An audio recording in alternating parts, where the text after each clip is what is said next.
Bonsoir. Alors, les aveugles sont très bavards, donc vous m'excuserez si je parle jusqu'à demain matin. Voilà, c'était juste pour décrocher votre sourire. Alors, moi, je m'appelle Coco Bertin. Je viens du Cameroun. Je suis entrepreneur social et artiste musicien. Mais je suis aussi et surtout le cofondateur du Club des jeunes aveugles réhabilités du Cameroun. C'est une organisation non gouvernementale dotée du statut consultatif de l'ECOSOC.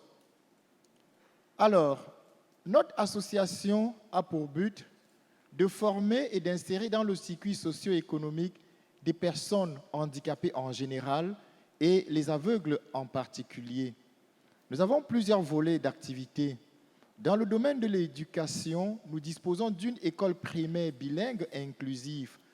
C'est-à-dire qu'au sein de cette école, nous accueillons des enfants à besoins spéciaux de différents types de handicap. Nous accueillons aussi les enfants du quartier qui ne souffrent d'aucun handicap pour promouvoir l'inclusion, parce que nous pensons qu'il ne faut pas créer un monde à part pour les enfants handicapés. Au niveau du collège et du secondaire, nous faisons l'accompagnement scolaire, nous intégrons les enfants dans des écoles qui existent déjà. Nous disposons également d'une école normale d'enseignement de futurs enseignants destinés à travailler dans des écoles inclusives. Nous menons des activités de sensibilisation et de promotion des droits des personnes handicapées afin d'amener les pouvoirs publics à les prendre en considération dans l'élaboration des différentes politiques. Nous développons également des activités génératrices de revenus, notamment des activités agricoles. Nous disposons des champs de culture vivrière.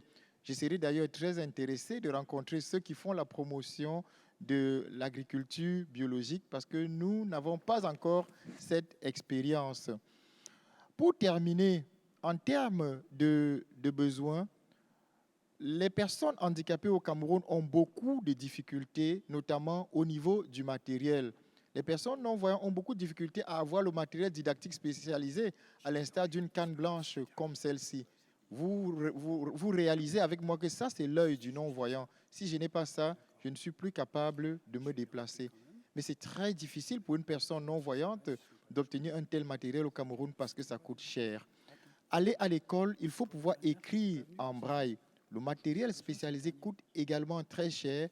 On ne le trouve pas au Cameroun et ce n'est vraiment pas quelque chose de facile. La plupart des enfants sont issus des familles très pauvres, n'ont aucune chance d'aller à l'école si on ne va pas les récupérer dans des familles parce que les familles n'ont pas de moyens.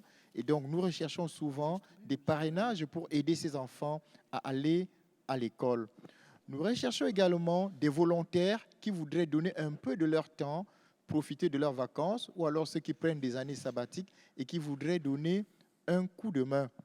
Nous terminons en remerciant Oriou pour cette initiative qui crée une grande famille mondiale, une grande chaîne de solidarité. Je vous salue, mesdames et messieurs, et à bientôt.